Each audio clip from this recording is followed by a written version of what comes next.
Hi everyone, in this quick tutorial I will show you where to adjust your SMS settings in the Wish app. Just open the app, go to the menu which you can find at the bottom of the page, then click on the settings button in the top right corner, and here you can find the SMS settings. Tap on it.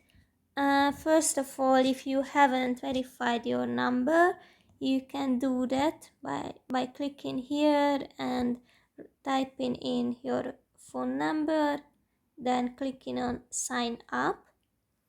And then you can also adjust the settings here, like for example, you can get wish updates or deals and sales and SMS about rewards.